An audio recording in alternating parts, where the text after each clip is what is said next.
No, and all his speed does is it allows him to get on um, guys faster, and in blocking schemes. But we're not scheming things up to use DeAnthony as a blocker. Trust me, we're trying to find out different ways to get him the ball. But that's the type of kid he is. He's a real tough physical kid. A lot of people were recruiting him as a defensive back because of that physicality in him, and he's really a fearless competitor. If you notice, he's one of our gunners on our punt team, and is really one of the reasons we're number one in the country in net punting is how quickly he can get down the field and cover punts.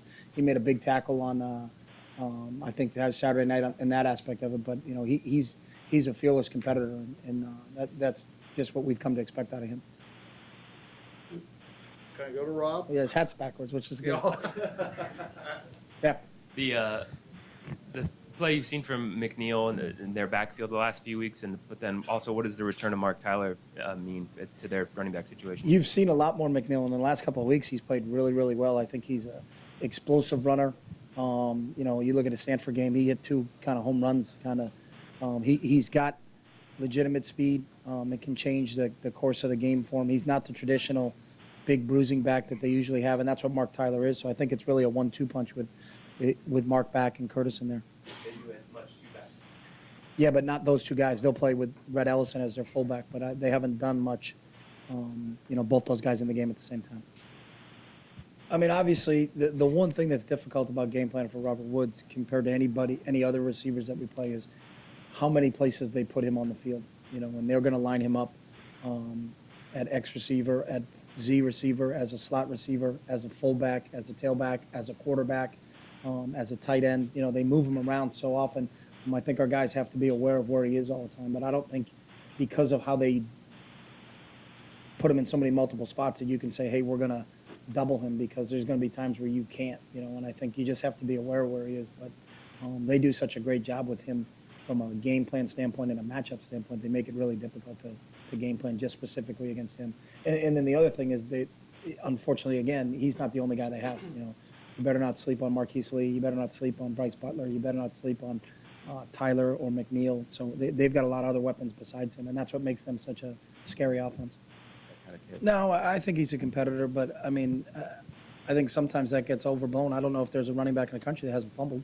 LaMichael James fumbled the other night on a punt, but no one talks about that as being a tough moment for LaMichael. For some reason, the couple fumbles, I think he's got 3 on the year that they seem to get magnified because of who he is or what he is. But I think if anybody's playing this game, Kenyon's fumbled this year.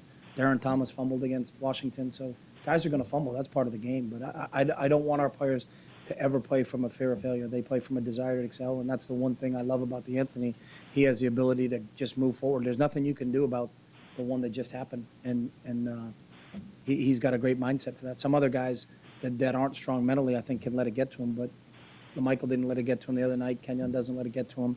DeAnthony doesn't let it get to him. Surprised at their progression. Yeah, I think the older guys have done a really good job of making sure they understand that youth isn't an excuse. That just happens to be your age, but that doesn't mean that you can't take practice very serious and you can't take your preparation very seriously. And that's what this group has done, and that's what's really impressed me with them is that how focused and how much they spend on attention to detail and doing the little things, and not saying, well, I'm a freshman, I'm not supposed to know that. Is that just because you're a freshman doesn't mean you shouldn't know that. There's a certain way to practice, a certain way to prepare, and I think those guys have done that, and that's why we're where we are right now is because of how those guys have approached practice each week. Seemingly the defense is playing better past couple games, more sacks, turnovers. Is the defense playing better, or have they been playing well all season long? I think they've been playing well all season long, but I think the whole team has gotten better, and I think it's just a byproduct of the more we practice together as a group, the more games we play, the more experience we have. So they are playing better, but I don't think our defense was ever playing poorly. I think I think our offense has improved more than our defense has improved, because I think you go back to the LSU game, our defense held LSU to 273 yards, and we put them on a short field way too often, and actually gave up 7 points directly without our defense even on the field. But I thought in that game our defense was light years ahead of where we were offensively, because we were just turning the ball over too much. Oh, he's playing a lot more receiver than we ever projected or planned on him playing, because looking at that aspect of his game, which is really, really good. And is there a play he's made this year that you find the most, astounding? I think the Washington State play, when he kind of spun the kid around 3 or 4 times, just he does some things like that you just Other guys can't or don't do. I don't even know who would think of doing that. You know what I mean? I mean, he made 5 or 6 cuts, but when you watch the film and you slow it down, it was always the right cut.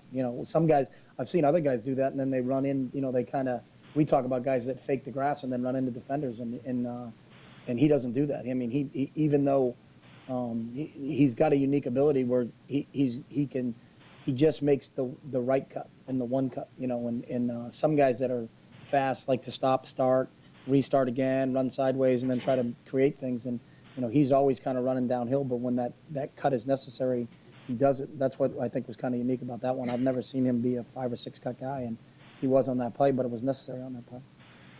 Aaron? You mentioned that a lot of teams were recruiting DeAnthony as a defensive back. What were you guys initially recruiting him as when you first started? We weren't recruiting him, and I don't think you never anybody. went first? I don't think anybody was. He committed to USC in May of his junior year, so he was kind of done. Okay. And they recruited him as a defensive back, from what I understand. And that was it. There was his name never came up in spring evaluations or anything like that because he was already committed and off the board. So it really didn't come up until that last week of January when DP called me and said that, they had reached out to him and said he wanted to see if he wanted to come in for a visit. And was he expressing a sincere desire to want to play offense? Was that one of the No, reasons? that really wasn't it either. I mean, Okay. when we talked to him, he said he'd play. That's the one thing that's great about him. He said he'd play wherever. Okay. So, I have the last vote on where he goes. You do? Yeah. Okay. So there was probably a reason he ended up there, but How would he be as a DB? he'd be a great DB. They're not off in their evaluation. And the one thing, we talked about a little bit earlier, George, is he's physical. And when you watched him on tape, they're not off. I mean, he can flip his hips, he could run with any receivers, and he's tough. I think he could play. I think he could play DB. Last question, Lindsay. Chip, for all the hype surrounding DeAnthony, he seems to be a very humble, very down-to-earth kid. You've been around a lot of top-level recruits here and just in college football. Does that surprise you about him? It does a little bit. I think sometimes a lot of those kids at times can get caught up in their press clippings, and it's tough, for a 17, 18-year-old young man to not, when everybody tells you you're the greatest, to not, to be a team guy and all those other things. And I also think that whole environment is really hard, for young kids, that they get idolized. And there's just, there's kind of a naivete to the kid. He truly cares about the team. He's never once said anything. And we talk about, hey, we're going to put you at some receiver things. He's cool. If I told him tomorrow we were going to play him at defensive back, he wouldn't have a problem with it. I mean, he's just got a great personality, and he's really refreshing to be around. So.